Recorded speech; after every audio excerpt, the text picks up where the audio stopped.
Assalamualaikum warahmatullahi wabarakatuh. Jangan di-skip, jangan di-skip. Kecaruk maning ambi ison ning podcast Mandua Banyuwangi. Senior Islamic High School to Banyuwangi, Great Dignity. Assalamualaikum warahmatullahi wabarakatuh. Halo Sobat Mandawangi, kembali lagi dengan kita Dayari, Aldina, dan Danira di segmen Baca, Bincang Apa Aja. Ups, bercanda. Halo Kak Danira. Halo Kak Aldina. Kembali lagi kita di segmen podcastnya Mandua Banyuwangi. Betul banget. Nah, jadi kita kembali lagi menghibur nih Sobat Mandawangi yang sedang menonton. Bener banget. Hai guys. Halo guys. Jadi kita mau ngobrolin apa sih Kak? Oke, jadi hari ini tuh kebetulan kita kedatangan special guys. Tentunya mereka ini adalah perwakilan dari siswa di Madrasah Aliyah Negeri 2 Banyuwangi yang berprestasi. Wow, penasaran gak sih Kak siapa ya kira-kira? Bener banget nih. Pasti Sobat Mandawangi udah pada penasaran. Mari kita sambut Adnan dan Ridho. Yeay. Oke. Mungkin bisa perkenalan dulu ya Kak ya? Ya. Dari saya dulu Pak, ini dulu Kak. Dari Dari oh, saya nggak dulu. apa-apa. Oke. Sebelumnya perkenalkan saya Adnan Maulana, biasa dipanggil Adnan. Saya dari kelas 11 Soshum 3. Oke. Saya Ridho Firdaus Maulana dari kelas 11 Soshum 4. Oke. Jadi adik-adik Gimana ini nih? manggilnya adik apa? Adnan, Iya, apa Ridho gitu? Apa Ridho gitu. Saya nanya jenengan. Oke. Jadi mereka ini kebetulan salah satu atlet juga nih Kak. Betul. Di bidang olahraga. Dan untuk Adnan ini dia passionnya tuh di taekwondo. Dan untuk Ridho ini passionnya itu di lomba kepanahan nih Kak. Panahan. Iya, tapi bukan panah jatuh cinta ya. Aduh, memanah hati gitu bukan ya Kak ya? Oke. Jadi di sini kita ngobrol-ngobrol santai aja ya, Adnan boleh, sama boleh. Ridho. Nah, boleh diceritakan sedikit nggak tentang passion kalian itu seperti apa, terus prestasi yang sudah diraih. Nah, bisa diceritakan ke teman-teman. Oke, sebelumnya jadi passion saya itu bisa terbilang combat sport, yaitu taekwondo. Nah, jadi saya menekuni taekwondo sebenarnya tidak terlalu lama sih Kak, masih 2-3 tahunan. Mungkin dari kelas 9 akhir ya, kelas 9 akhir. Nah, itu kelas 9 akhir itu mau di penghujung mau lulus, itu saya diajak sama pelatih saya yang dulu. Nah, beliau menawarkan kepada saya, mau nggak kamu ikut taekwondo. Nah, soalnya sebenarnya kan saya kan sudah suka binsik ya Kak ya, suka olahraga juga. Jadi kayak pelatih saya dulu itu kayak ngetes saya sebenarnya, saya waktu itu. Saya masih ingat saya tuh dites push up itu 30. Wow. Nah, dites push up 30.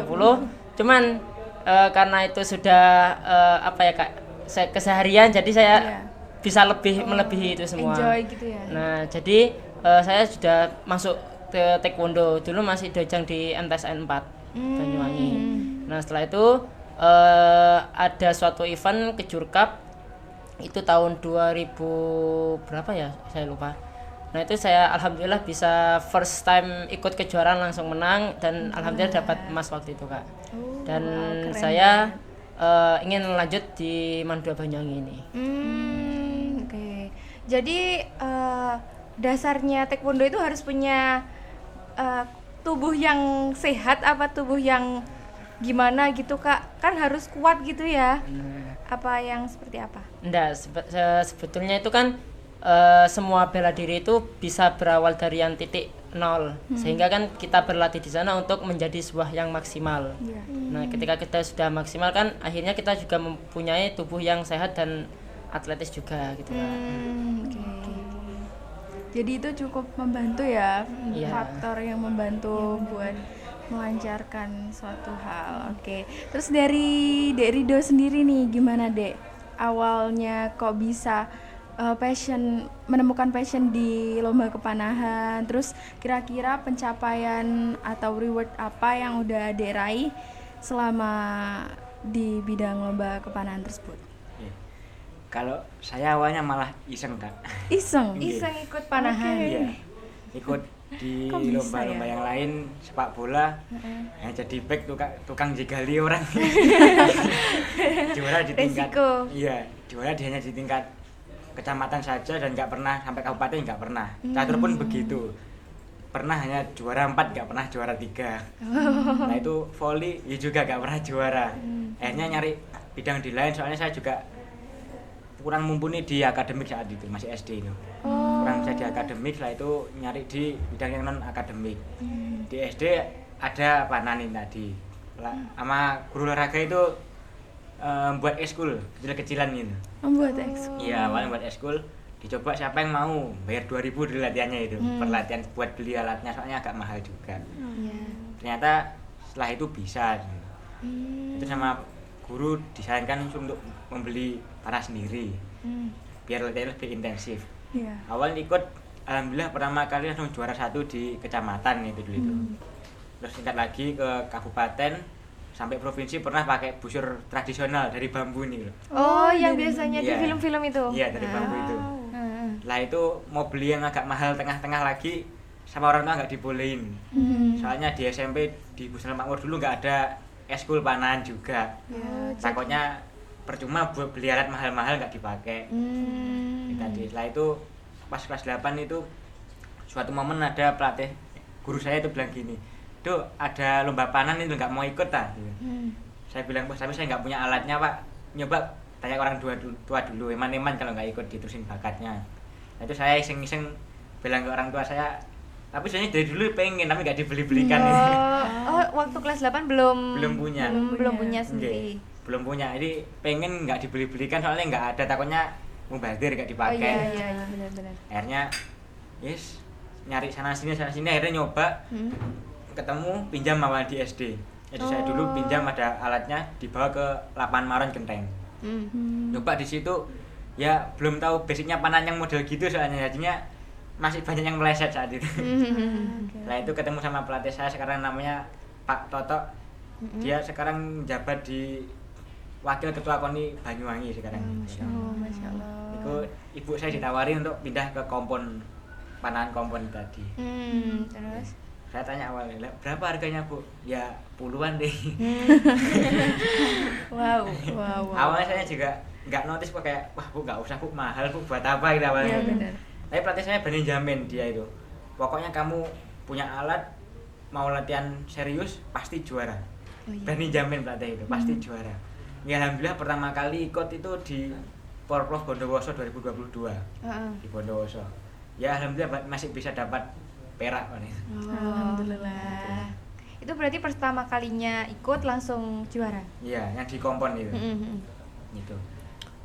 Itu waktu SMP apa udah man? Di SMP masih ada kelas 8. Iya, terus? Nah, itu lanjut sampai akhirnya alhamdulillah sampai sekarang ini. Alhamdulillah. Berarti sempat vakum bentar ya? Lama. Gak bentar. Tapi kok bisa gitu loh, maksudnya biasanya kan kalau udah vakum lama terus itu bakalan kayak banyak trouble-nya nih. Kalau saya soalnya dari kecil itu suka gimana ya, buat kerajinan dari bambu deh. Oh, layang-layang. Iya, kayak layang-layang. Nah itu saya juga pernah buat panah dari bambu, itu juga suka pas kecil itu. Jadi feeling sampai sekarang itu masih ada gitu. Oh, naluri gitu Iya, ya. naluri. Karena udah hobi ya. Iya, dari kecil itu. Baik. Berarti sekarang masih sering latihan? Sering banget. Oh, di rumah? Di Maron. Di di Maron Maron. ada, biasanya di pojok deketnya Iya. lapangan. Oh, gitu. Sendiri apa sama pelatihnya apa? Kadang sendiri, kadang sama pelatih, tergantung. Kalau nggak ada pelatihnya nggih latihan sendiri.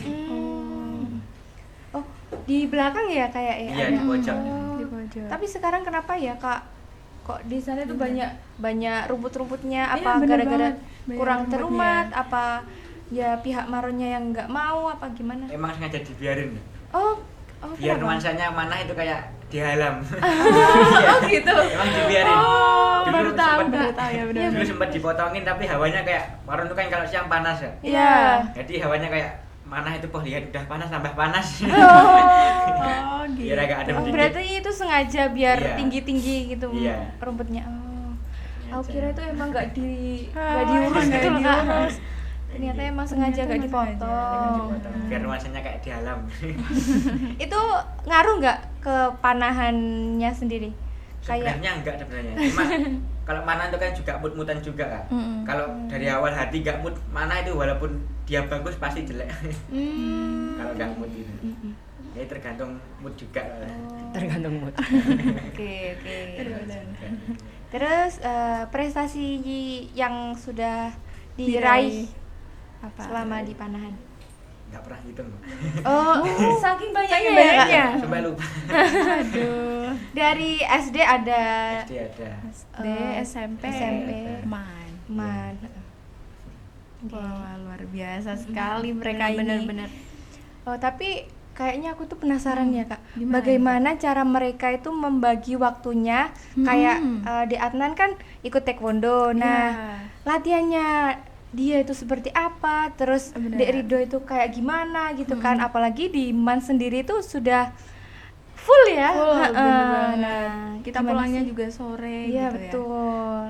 Jadi seperti apa sih? Cara manage Kalau saya waktu. sih kan emang full ya Kak ya, apalagi saya juga posisi anak mahat juga. Iya. Nah jadi ketika Hamin 1 bulanan itu saya minta pengajuan untuk dispensasi Kak ke pihak mahat. Jadi pihak mahat itu memberikan saya waktu untuk latihan setelah pulang sekolah. Biasanya saya latihan itu di hari Senin, Rabu, Kamis sama hari Minggu. Jadi full itu 4 hari itu intens sama sabem. Jadi kita di pelatih di taekwondo namanya sabem. Oh, pelatihnya Ya, namanya? dipanggil sabem. Oh, kalau sepak bola coach gitu Coach ya? ya, Oh, benar. iya, iya, Hampir iya. sama sebenarnya. Terus. Nah, setelah itu kita latihan 4 hari itu dijamin sama pelatih. Latihan intensif sama pelatih dan anak-anak taekwondo lainnya. Itu juga gabungan Kak dari Semagam juga. Dari SMA Gambiran juga. Ada beberapa atlet Gambiran yang emang itu satu kontingen sama saya gitu.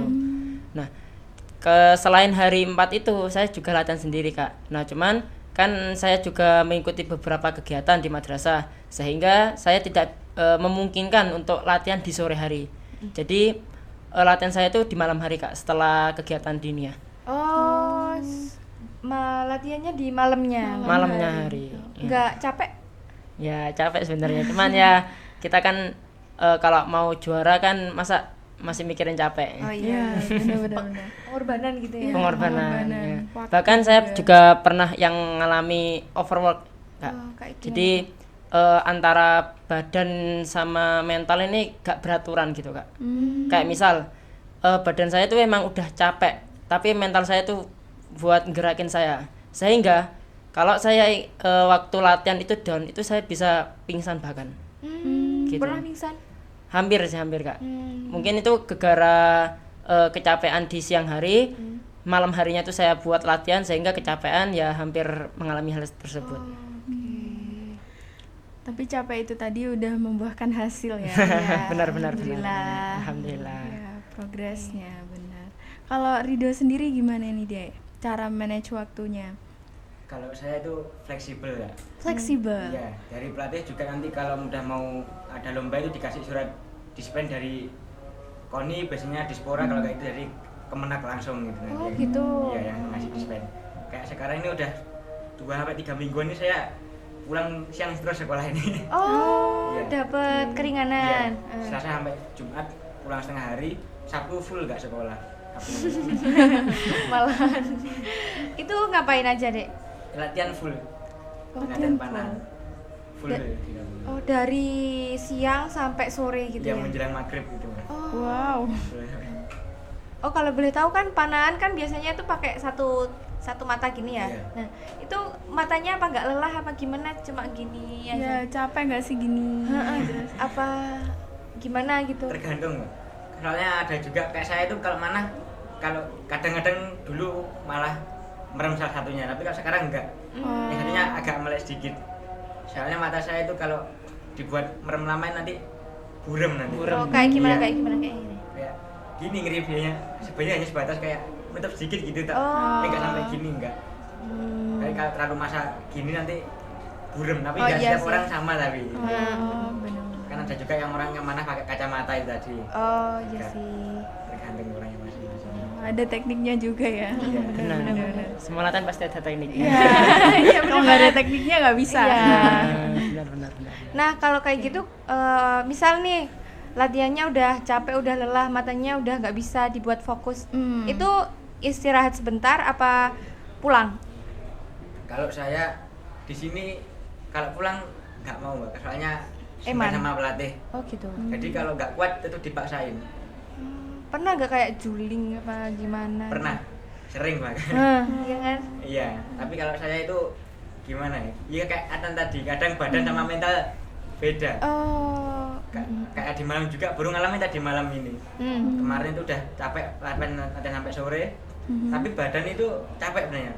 Tapi pikiran itu kayak masih pengen latihan terus. Saya juga suka futsal ya, Pak. Oh futsal. Iya. Saya suka futsal.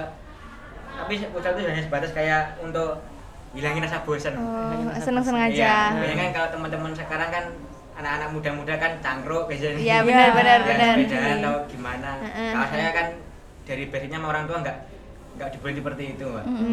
Otomatis saya nyari kegiatan yang lain kayak futsalan. Di mana sampai jam 12 malam. Oh gitu. Jadi tiap hari gerak ya kayaknya. Iya, keren. Tiap hari gerak.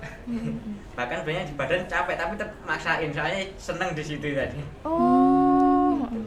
Kalau misalnya udah capek terus habis itu kenapa nggak istirahat aja? Nggak bisa. Istirahat pun percuma menurut saya. Istirahat nanti nggak bisa, nggak tenang. Gak tenang. Iya nggak Bisa tenang. gitu ya? Sebelum ngelakuin itu kalau gak istirahat gak bisa. Mereka kayaknya kecanduan olahraga. Iya. Ngelakuin dulu baru istirahat. Kaum anti mager-mager gitu ya. Anti mager-mager nih, karena udah terbiasa ya. Betul. Oke, keren banget nih. Terus kalau semisal untuk kejuaraan, kalian pernah nggak sih ngalamin kayak trouble? Pernah nggak pengalaman yang bikin kalian, aku kayaknya harus kayak mau maju, mau mundur lagi, ikut lomba lagi gitu? Ada nggak? Kalau gitu ada biasanya gimana ya, Pak? Ya namanya setiap manusia itu pasti punya perasaan. Ya. Kadang-kadang juga pas lagi suka seorang itu kalau pas mana, nggak enak. Aduh, Nggak oh enak, iya. beneran asli, nggak enak. Oh bisa mempengaruhi. Bisa. Benar. Kayak pas mana fokusnya hilang. Saya juga pernah soalnya pas mau lomba itu suka sama Seseorang Iya. ya, terus karena itu ya gimana saya sendiri juga nggak mau pacaran, akhirnya dipikiran tuh mulek. oh, Gitu. yang dipikirin itu apa? Dianya gitu gak bisa fokus gitu. Nggak bisa fokus, Pak. Akhirnya kena target panik di panan itu. Mau nembak itu nggak bisa. Oh, Mau nembak mau lepas. panic attack. Iya. Mau rilis itu dia tremor ada ini, Mbak. Penyakit di mana namanya gitu. target panik. Itu gimana perasaannya waktu itu? Kayak seakan-akan harus pensiun, Mbak. Iya, soalnya nggak bisa mana. Banyak pemanah lain pensiun gara-gara kena itu tadi, target panik. Oh, tapi sekarang nggak. Alhamdulillah sembuh sudah. Cara mengatasinya itu seperti apa? Terapi di sana. Oh. Di panahan itu ada terapi namanya shoot blank. Jadi nembak nembak target dekat tapi dia itu pakai alat namanya picu hidrolis. Dia biasanya kan kalau mana kan lepasnya kan tergantung kita maunya kapan lepasnya itu. Ya. Kalau gitu enggak diatur sama itu tadi. Jadi kita nggak tahu gitu nahan getar itu tadi. Oh, gitu. Jadi Iya. ada terapinya. Apalagi kalau mana jauh kan dia geser 1 cm pun kenanya pasti jauh ya. Beda. Beda, harus diem. Cool. Terus sekarang gimana? Udah confess? Alhamdulillah. Oh, enggak.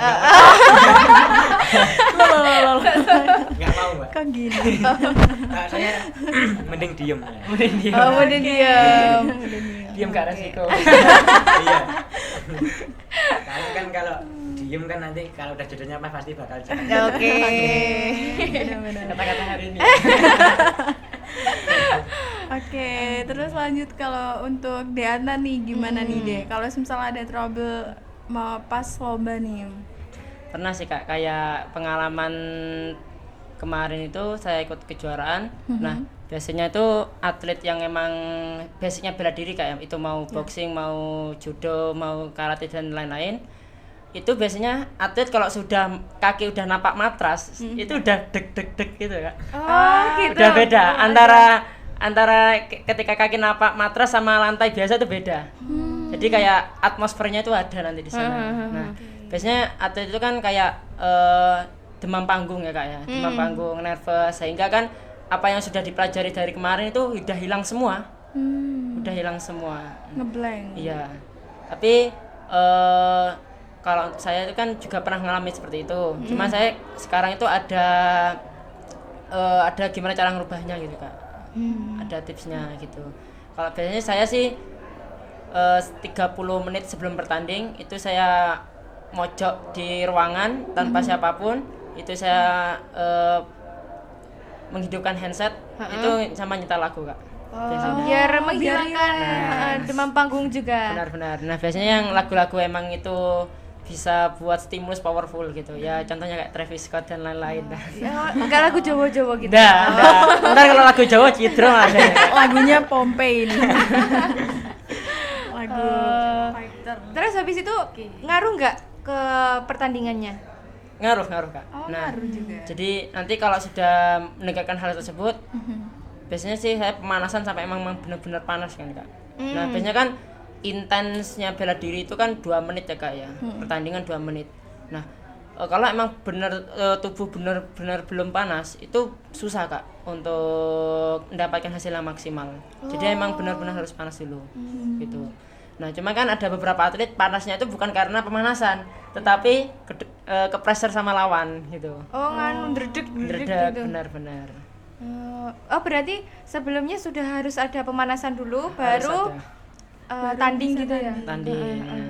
Jadi kalau rata-rata bela diri itu kan 2 menit ya kak tandingnya. Itu 2 menit tuh kayak bukan 2 menit tapi kayak 1 jam, kok lama banget gitu. Oh iya. Ya kayak lama gak selesai akhirnya. Biasanya kalau udah dapat poin banyak tuh kak, itu kita bukan malah pede, malah tambah grogi. Kenapa? Wedilak kesalip poinnya. Oh iya benar. Berarti lebih baik lebih baik yang kalah. Cuman kan tergantung sih kak, kayak atlet maunya apa. Kalau emang dia benar-benar mau main poin, ya main poin aja. Tapi kalau emang benar-benar dia main teknik untuk meng-KO-kan dia, ya boleh dicoba. Kalau teknik meng-KO-kan itu seperti apa? Kalau KO itu biasanya kena titik vital kak. Kalau kita itu titik vital itu antara rahang, hidung, liver itu kak. Biasanya titik vital di sana. Jadi kalau bedanya taekwondo itu kan, taekwondo kan memang memakai body ya kak. Nah, tapi untuk arah sasaran tendangan itu pinggang ke bawah itu dilarang. Itu sudah pelanggaran. Harus pinggang ke atas. Jadi mau tendang kepala itu boleh. Malahan. Boleh. Tendang kepala. Tapi selama ini masih aman kan di Adnannya belum? Insya Allah kok aman. belum? Nggak pernah bocor gitu? Insya Allah masih aman. Iya. Alhamdulillah. Kok bisa, maksudnya emang dari sananya ada peraturan juga kalau kena ke kepala nggak apa-apa gitu? Iya kak, emang kan kita emang dari seni tradisional taekwondo Korea itu emang juga dari dulu. Bahkan waktu masih zamannya old school, bukan yang sekarang, itu kita tidak memakai helm. Malahan dulu tidak memakai helm. Cuman sekarang kan sudah new generation, akhirnya ada beberapa peraturan yang diubah. Jadi kayak sekarang tuh lebih safety gitu kak. Nah juga kan kita tanding itu kan memakai sensor kak. Semisal nih si atlet dia itu nendang body, nah tetapi sensornya gak masuk, meskipun power dia sekencang apapun tetap gak masuk di poinnya sebelum sensor itu nyentuh ke targetnya. Biasanya sih kayak gitu kak sekarang. Kalau sensornya itu pakai yang pengaman-pengaman Ya, gitu? sensornya itu biasanya ada di pengaman itu sama di kaki kak.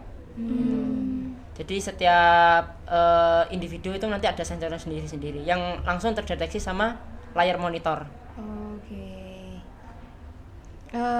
Kan itu ada resikonya masing-masing ya di setiap ekstra lomba yang kalian ampuh itu kan ada resikonya sendiri-sendiri. Nah itu kalian pernah nggak sih terfikirkan untuk aku nggak usah ikut ini aja wes, cari aman gitu? Terus apa yang menjadi dorongan untuk kalian, motivasi buat kalian ya kok kalian masih bisa bertahan sampai selama ini? Kayaknya Ridho dulu aja. Oke. Kalau saya sebenarnya setiap mau lomba gitu loh. Malah sering kayak gitu. Jadi kayak mentalnya kalah duluan. Iya benar. Tapi kayak saya punya ini teknis sebenarnya nggak boleh sebenarnya, tapi ya demi bisa juara tadi. Jadi kayak seharusnya lihat lawan nggak boleh diremehin, malah remehin lawan gitu. Ada gitu. Jadi kayak malah musuhnya hanya ngono tok ya. Iya. Karena kan kalau panah itu dilihat dari busurnya kelihatan, Mbak. Ini busurnya mahal, berarti otomatis kayak Gitu. iya. Busurnya mahal yang dipakai harga 40 juta ke atas, berarti kayak wah minder. Gitu. Tapi kenyataannya pas lomba ya bener. Walaupun busurnya mahal, tapi ya skornya Kualitas. jauh. Iya. Dari mainnya sendiri soalnya kayak gitu biasanya dari dia ini grogi. Gitu. Kalau pemanah kan udah kenal satu sama lain yang lain enggak? Jadi setiap mau lomba itu masih skornya berapa? Dia tahu dia itu. Dia pengen redek, skornya bagus sih kayak gimana sih ya gitu biasanya redek gitu. Udah saling mengenal. Iya. Tapi kalau saya pun ya kayak Anan tadi, saya kadang-kadang juga kalau mau lomba itu sama pakai dengerin lagu tapi nggak di pojokan. Diam aja di depan lapangan tuh diam aja. Nggak jelas itu ngerin lagu-lagu Jawa tapi katanya. Tapi itu nggak malah bikin pressure tapi bikin enjoy. Iya. Karena saya itu dari kecil suka lagu-lagu sad-sad gitu suka. Malah suka kalau dia galau. Suka. Oke. Malah nggak seakan-akan nggak tertekan. Seakan-akan melalui lagu tadi itu perasaan kita itu kayak dilambaskan ke lagu itu. Iya. Seakan-akan dengerin lagu kayak jalannya sama, jadi kayak sama. Perasaan Waktu senasib. waktu yang lagu-lagu galau itu merasa Iya. relate gitu ya, Kak? Iya. Gitu. Kalau dari Adnan gimana nih? Hampir sama sih Kak, kayak Rido. Kalau beda Rido kan kayak dari segi alat. Nah kalau kita tuh dari segi bagan Kak. Kalau semisal kan saya juga main under 63 kg. Jadi atlet-atlet yang 63 itu termasuk under sana Kak. Nah biasanya atlet taekwondo itu kalau ngeliat under itu 63 itu banyak pesertanya Kak. Biasanya wis nervous dulu. Waduh, ini kok banyak banget ini bawa pertandingan ini. Cuman ya itu udah resiko Kak. Nah cuma kan ada beberapa tips yang emang bisa ngaruh. Kayak contohnya saya biasanya kan mendengarkan lagu itu sama makan permen sih Kak kadang. Permen karet. Permen karet Ya.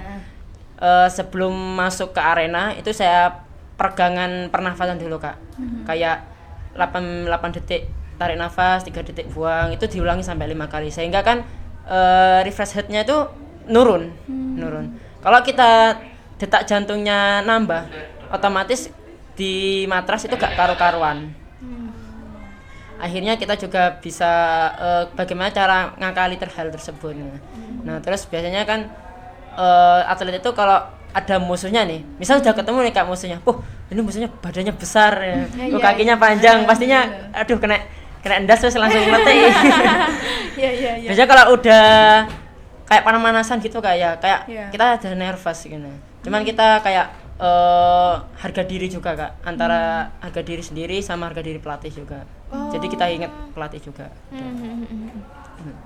Jadi kita gak boleh berpikiran intinya lawan dulu, meskipun kalah menang itu urusan belakangan, tapi jangan sampai kalah mental. Lebih baik kalah poin daripada kalah mental. Kalau under 63 itu apanya? Berat badan? Iya Kak, berat badan. Jadi itu kalau di taekwondo biasanya itu ada undernya Kak. Jadi kita atlet itu dikategorikan menurut berat badan sama tinggi badan dan umur gitu Kak. Nah jadi nanti kalau yang misal 54 itu masuk di 54, kayak 63 masuk 63 gitu. Oke. Jadi ada ketentuannya juga nih Kak. Ada. Enggak syukur-syukur. Soalnya kalau kita menentukan atlet bukan menurut berat badan, akhirnya ketimpangan gitu. Soalnya kalau misal berat badan kecil ketemu sama berat badan besar, otomatis juga kalah power juga Kak. Oke nih deh, jadi yang terakhir kira-kira ada pesan gak sih buat Sobat Mandawangi yang menonton kalian hari ini di podcast Mandua Banyuwangi biar mereka juga termotivasi?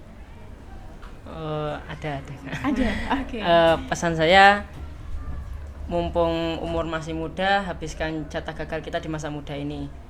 Jadi setidaknya kita gagal di sini, gagal di antara bintang-bintang. Oke. Kalau Dek Rido? kalau saya dulu punya kata-kata ini kan. Aduh. Dulu saya punya prinsip namanya tidak ada penghargaan sebelum adanya sebuah perjuangan. Jadi kalau ingin dihargai, entah itu di bidang apapun harus berjuang dulu, walaupun sampai mati-matian dibilang kayak gitu. Benar sih, benar-benar. Wah, Wah, keren banget. keren sekali makanya. Oke, jadi itu tadi perbincangan kita hari ini. Jangan lupa untuk Like, comment, share, and subscribe. See you in the next episode. Bye bye.